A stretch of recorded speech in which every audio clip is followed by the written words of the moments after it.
Great to be here. So today we're tackling a question that's, well, it's everywhere right now, isn't it? Absolutely. AI and creativity. Yeah, exactly.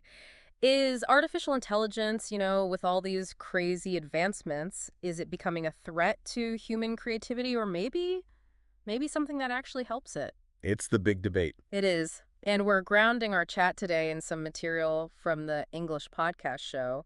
They had an episode, Is AI Taking Over Human Creativity? With Alex and Jordan, I listened to that one. Yeah, they went into how AI is popping up in fields we always thought were, well, purely human. Writing, painting. Music composition, even movie making now. Right. So our mission today basically is to pull out the key ideas from their discussion. Kind of distill it down for you, the listener. Exactly. Give you a clear sense of the debate, the potential, the worries without getting bogged down in, super technical jargon or the really extreme takes. Just the interesting stuff Alex and Jordan talked about. Precisely. So where do we start? I guess the speed of it all? I think that's got to be it. That's what Alex and Jordan really flagged right away, just how fast AI has gotten good at this creative stuff. It feels like it came out of nowhere almost. It does. They mention how these AI models, these complex programs, fed tons of data, suddenly are generating poems, painting portraits. Composing actual music, writing novels, designing logos. Yeah, all of it. And that rapid progress, that acceleration, it really sets the tone for everything else they discuss. It's the starting point. Okay, so right off the bat, Alex and Jordan seem to land on this sort of core conflict. Uh-huh. You've got AI as this amazing helper, right? Like a supercharged assistant was the term, I think. Good for brainstorming, maybe breaking through writer's block. Yeah, the tool aspect. But then, bam, right next to it is the fear. Could it actually just replace people, human artists, writers? That tension is palpable in their conversation. Yeah. Tool versus replacement. It's not just theoretical. Creative industries are grappling with this right now. So they didn't really land on one side or the other initially, more explored the tension itself. Exactly. They explored how you might use it to spark ideas, but then immediately you run into questions about, well, whose idea is it really? Who owns it? Is it truly original? Which leads nicely into another thing they hit on, the whole quantity versus quality argument. Oh, yeah, that was a big one. AI can churn out like 1,000 logo designs in seconds, Yeah. right? Just incredible volume. Unbelievable speed and quantity. No human could do that. But then Alex and Jordan ask, okay, is that volume the same as quality? Does it have the depth, the something that human creation has? That's the million-dollar question, isn't it? They really pushed on that. Can all those rapid iterations match the nuance, the careful intention you often find in human art? Mm. And that naturally steered the conversation towards the role of human experience, emotion. Yes. That felt really central to their discussion, this idea that real creativity, the stuff that hits you, is so tied up with being human, with feelings, struggles, our own weird ways of seeing the world. They explicitly asked, can an AI really be creative if it hasn't lived, if it doesn't have that inner emotional world? They used that example of AI mimicking heartbreak. Right. It can describe it, maybe write a poem about it, based on analyzing millions of examples. But it hasn't felt it. It doesn't know what that actually is. And that's the core of it. Yeah. Alice and Jordan seem to suggest that the power of so much art comes from that authentic connection, that shared human feeling.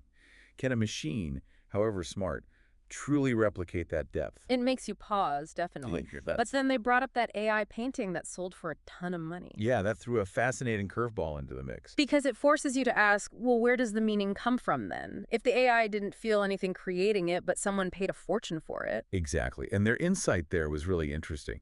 They suggested maybe we are the ones bringing the meaning. We project onto it. Kind of. We see the AI art, and we bring our own human interpretations, our feelings, our experiences to it.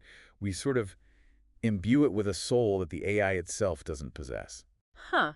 So the value shifts from the creator's intention, maybe, to the viewer's reception. In some cases, perhaps. It opens up that whole can of worms. Does it matter if the creator is sentient, if the creation evokes real feeling in us? Right. Does the lack of genuine feeling behind the curtain matter if the puppet show makes us cry or laugh? It's a profound question about what art is. Is it the origin story, or is it the impact? If you love a song and then find out an algorithm wrote it, does that change how you feel about the song itself? Oof, that's tough. My gut says yes, a little, but maybe that's just my bias. It's a natural reaction, I think. Alex and Jordan acknowledge that inherent appreciation we often have for human-made things rooted in empathy. Mm. But the fact that AI can trigger real emotions, it definitely blurs the lines. It makes us rethink what meaningful art even means. And this connects to another point they raised, which I found really compelling, the journey versus the product. Yes. The process, the story behind the art, the artist's struggle, their intention, the whole narrative of how it came to be, that adds so much value, doesn't it? Absolutely. Alex and Jordan really highlighted that human element, the narrative, the why behind the work that adds layers AI just can't replicate authentically right now because it doesn't have lived experience. It can't have struggled for weeks on a single brushstroke or poured its personal grief into a lyric in the same way. Precisely. The story is missing, or at least it's a very different kind of story. So, okay, that's a lot about the nature of creativity itself. Looking forward, what did Alex and Jordan see as the path ahead? Did they lean towards replacement or something else? They definitely lean towards something else. Collaboration. Ah, interesting. So not AI versus humans, but AI with humans. Yeah, their take was that the really successful creatives moving forward will probably be the ones who figure out how to use AI to work with it as an incredibly powerful tool, not see it purely as an enemy. Like learning to use a new kind of paintbrush, but way, way smarter. Kind of. And they brought up a great historical parallel, the camera. Oh, right. How Yeah, everyone thought photography would kill painting. exactly. There was huge fear. But what happened? Painting didn't die. It changed. It evolved. And photography became its own distinct art form alongside it. So the idea is that new tech doesn't always replace. Sometimes it transforms and creates new avenues. That was their point. It forces evolution. Mm. Maybe AI pushes human creativity in directions we can't even imagine yet.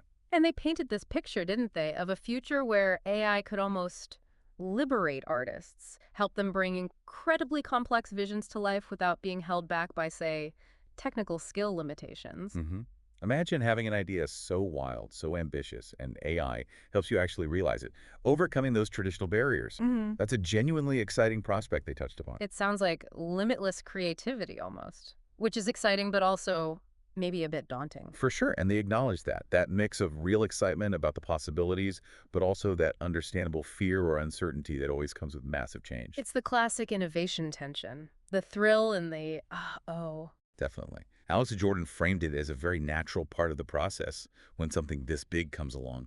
It's okay to feel both excited and nervous. So their final thought wasn't doom and gloom, not AI wins, humans lose. Not at all. The way they concluded was much more optimistic, maybe, or at least more nuanced.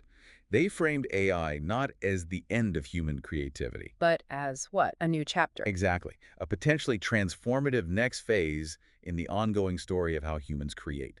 Creativity will likely adapt, evolve, find new forms, maybe even become more interesting because of AI. Okay, so let's try and wrap this up. We've touched on a lot from Alex and Jordan's discussion. Yeah, the sheer speed of AI development in creative areas. That core tension, is it a tool or is it a replacement? The quantity versus quality debate. Can AI match human depth? The absolutely crucial role of human emotion, lived experience, the feeling behind art. And then the fascinating idea of meaning making. Maybe we give AI art its soul. Right, and the importance of the creative journey, not just the final thing. And finally, that forward-looking view. Collaboration, not conflict, might be the future. Learning to work with AI Inspired by things like how photography changed painting. and seeing AI not as an ending, but maybe a whole new beginning, a new chapter for creativity. So it leaves us, and you listening, with a lot to chew on. Definitely. And building on that point Alex and Jordan made about humans giving AI creations their soul. Here's something to think about. Okay. If you connect deeply with a piece of art, if it moves you, makes you think, gives you chills, and then you find out it was generated by AI, does that discovery truly lessen its value to you? Or does it just force you to maybe expand your definition of what creativity is or where connection can come from? What does it really mean for you personally if the art that touches your soul was made by something that doesn't have one in the way we understand it? Yeah, that's a really powerful question to sit with.